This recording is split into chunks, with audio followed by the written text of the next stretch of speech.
Rav Bensoussan, bonjour, c'est un plaisir, un honneur de vous recevoir aujourd'hui sur Info Live TV. Bonjour. Je me joins à vous aujourd'hui pour la paracha de cette semaine, la paracha Trouma, parce que je vous avoue que j'ai une question qui me traverse l'esprit. Nous avons vu depuis le début, depuis la paracha Yétro, toute une succession d'événements. De la paracha Yétro, où Hachem a remis les 10 commandements, les 10 paroles à Moïse, donc du haut du mont Sinaï, qui ensuite les a retransmises au peuple. Nous avons vu après dans la paracha Mishpatim toute une succession et l'annonce d'un code de loi sociale pour régir la vie en société. Et nous voyons dans la paracha Trouma que Hachem demande aux enfants d'Israël de construire un temple, Mishkan, de manière à pouvoir venir, à descendre au milieu du peuple. Et donc une petite question me traverse l'esprit. Comment ça se fait que Dieu, qu'Hachem qui pourtant est infini et partout, ait besoin de venir, de descendre au sein du peuple et d'avoir un endroit à lui au sein du peuple? C'est une question tout à fait justifiée, qui est posée par la plupart des commentaires, qui s'étonnent, entre guillemets, du fait que Dieu, en effet, demande à Israël de lui construire un tabernacle, Veshachanti Betocham, pour résider au milieu du peuple. Alors vous avez tout à fait raison de souligner d'abord cette suite de choses, depuis le parashat Yitro, depuis les 10 paroles, jusqu'à arriver maintenant au moment où Dieu dit « Maintenant je veux rester au milieu de vous ». Le Midrash qui a soulevé cette question a répondu par une parabole, une petite histoire. Je vais vous la raconter. Il s'agit d'un roi qui a marié sa fille à un prince. Bien, tout allait très bien. Le mariage a été célébré pendant 7 jours, comme il se doit, en grande pompe.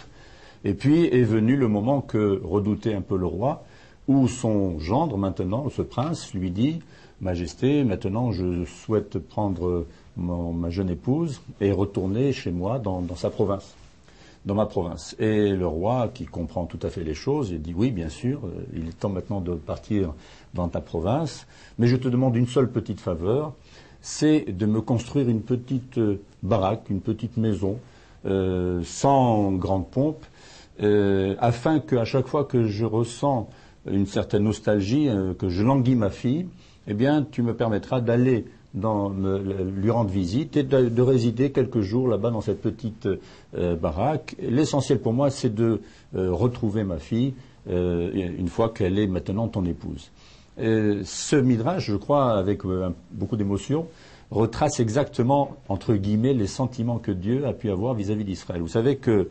la révélation de Dieu au mont Sinaï a été comparée à un mariage, comme sous la choupa, entre Dieu et Israël, la Knesset Israël.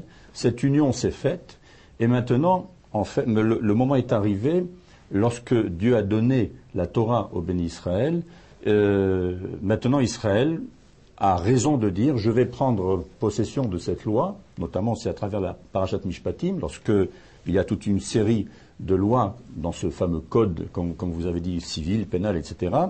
Et maintenant, le moment est venu pour moi de pratiquer, de mettre en pratique toutes ces lois, et finalement de quitter le mont Sinaï. On ne va pas passer toute notre vie au mont Sinaï, on s'est unis, on s'est promis l'un à l'autre. Maintenant, le moment est venu de rentrer, de continuer notre histoire, c'est-à-dire d'aller vers la terre promise, la terre de Canaan. Et Dieu le sait parfaitement, bien entendu. Alors, qu'est-ce qu'il fait? Il demande à Israël, je voudrais que tu me construises un petit tabernacle où je serai au milieu de toi. Maintenant que tu vas aller vers ta destinée, vers d'autres horizons, je voudrais être proche de toi et que tu me construises ce petit tabernacle. Alors, vous avez raison de dire comment Dieu, qui emplit le monde de sa majesté, par son omniprésence, comment a-t-il besoin de ce petit tabernacle, et en plus qui était de petite dimension, qui était fait de matériaux plus ou moins rudimentaires. D'offrande du peuple de Trouma. De Trouma, en effet, que chacun apportait sa contribution. Alors, il ne s'agissait pas de lui construire un très grand palais, mais simplement ce petit tabernacle lui suffisait pour se sentir proche du peuple d'Israël.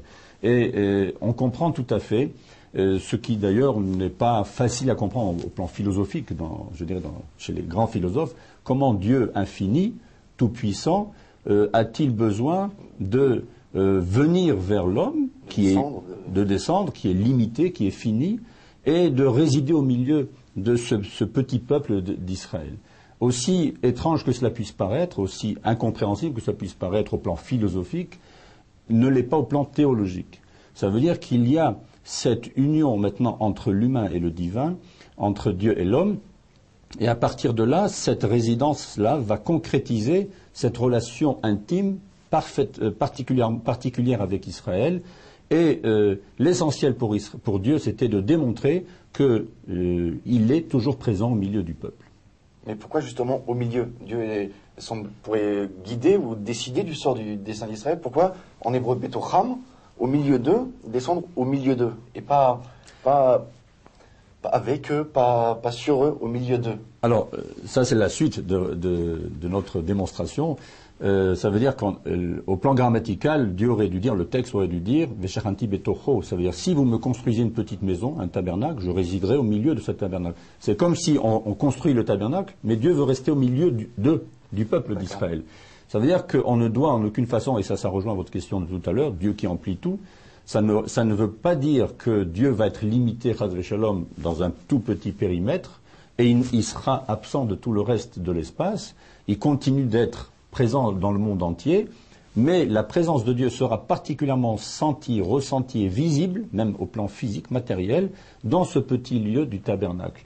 Et alors, l'essentiel, c'est de ressentir cette présence et de continuer cette relation avec Dieu. Et ce qui est extraordinaire, enfin, je crois que le but de la construction du tabernacle, c'est ça, c'est qu'Israël ne commette pas cette erreur de penser qu'il y a eu l'union entre le peuple d'Israël et Dieu au mont Sinaï. Après, cette union a été rompue. Une fois que nous avons reçu la Torah, nous sommes partis. Et finalement, Dieu a continué d'être Dieu, c'est tout, dans les mondes.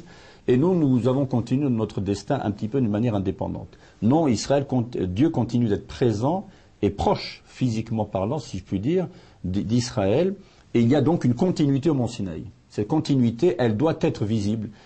Parce que l'homme, par nature, il n'est pas facile pour lui de concevoir une divinité toujours abstraite, toujours lointaine, sans qu'il ressente d'une certaine manière sa présence. C'est aussi une manière pour Dieu de prouver à l'homme sa présence et de lui rappeler constamment que l'homme a à sa disposition un symbole et un signe de la présence de Dieu, de la toute-puissance de Dieu. Absolument, et ce n'est pas simple, je dirais, pour Dieu. Pour nous, c'est quelque chose de plus facile à comprendre, mais pour Dieu, qu'il ait besoin de toujours montrer sa présence et sa relation et sa proximité. Lorsque vous allez, puisqu'on appelle ça Mikdash Mirat, lorsque vous allez dans une synagogue, dans un lieu saint, on appelle ça un petit sanctuaire.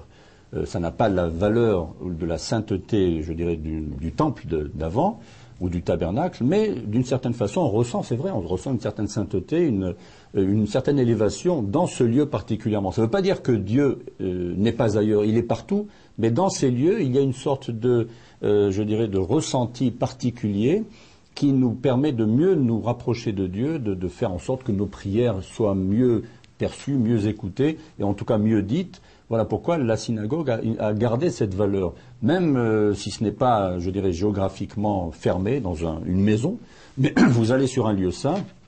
Bien entendu, nous qui sommes à Jérusalem, on n'a qu'à aller au Kotel qui est juste à côté, et on ressent immédiatement cet effet-là. Dieu est présent, Dieu continue à nous observer, à nous regarder, à être proche de nous. Cette proximité pour le croyant, c'est quelque chose d'extrêmement important. Monsieur le Rav Ben-Zoussan, je vous remercie beaucoup. Merci beaucoup pour ces explications. Merci, Shabbat Shalom. Shabbat Shalom. On peut continuer sur